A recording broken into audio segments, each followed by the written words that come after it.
সদাইপুর থানার অন্তর্গত মুথাবেরিয়া premier league season 3 cricket খেলা শুরু হয়েছিল গত জানুয়ারি মাসের 10 তারিখ। সেই প্রিমিয়ার লিগের চূড়ান্ত পর্বের খেলা আজ রবিবার 1 ফেব্রুয়ারি বেলা 2টোর সময় অনুষ্ঠিত হয় মুথাবেরিয়া বেড়া প্লে গ্রাউন্ডে। খেলাটি 8টি টিমের মধ্যে অনুষ্ঠিত হয়। আজকের এই ফাইনাল খেলায় মুখোমুখি হয় মহাকাল একাদশ বনাম অনুত্রিধা একাদশ। চূড়ান্ত পর্বের খেলাটি টানটান উত্তেজনা অবস্থায় শেষ হয়। খেলায় মহাকাল একাদশ অনুত্রিধা একাদশকে পরাজিত করে বিজয়ী হয়। বিজিত হয় অনুত্রিধা একাদশ।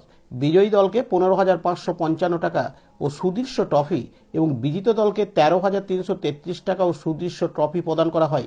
সমগ্র খেলাটি পরিচালনা করে গুরু টিম। এছাড়াও man of the match, man of the series, সেরা ব্যাটসম্যান, সেরা বোলার ও সেরা কিপারকে পুরস্কৃত করা হয়। আমাকে যদি ভালোবাসা দেয়, সবাই যদি ভালোবাসা দেয় আমাকে, আমার সাপোর্ট করে, আমি কথা দিলাম আপনাদেরকে আমি প্রচন্ড চেষ্টা করে এখানে স্টেডিয়াম তৈরি করে দেবো। আমি স্টেডিয়াম করবই।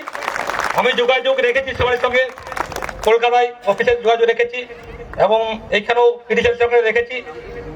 আমি খুব তাড়াতাড়ি চেষ্টা করবো স্টেডিয়াম করে এবং বড় বড় খেলা যেন হয় তার ব্যবস্থা আমি করবো। এই বলে আমি আপনার সাপোর্ট করলাম এবং আমাকে সবাই দোয়া করবেন যাতে আমি স্টেডিয়ামটা করতে পারি। এ বলে বক্তব্য শেষ করলাম। অনেক অনেক শুভেচ্ছা অভিনন্দন।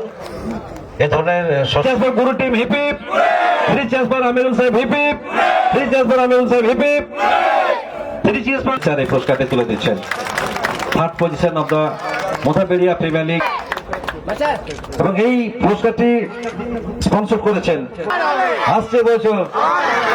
তো সুন্দর একটা মুহূর্ত, একটা মায়াবী পরিবেশ কিন্তু বিরাজ করছে, একটা প্রাউড মোমেন্ট আমরা ফিল করছি সকলেই। সকলে মিলে একবার জোরসে করতালি হোক, সকলে মিলে সুন্দর একটা মুহূর্ত। Bureau report, Birbhum RC TV, Sadaipur. আজকের সংবাদ এই পর্যন্ত। পরবর্তী সংবাদের জন্য চোখ রাখুন বীরভূম আরসি টিভির পর্দায়। নমস্কার।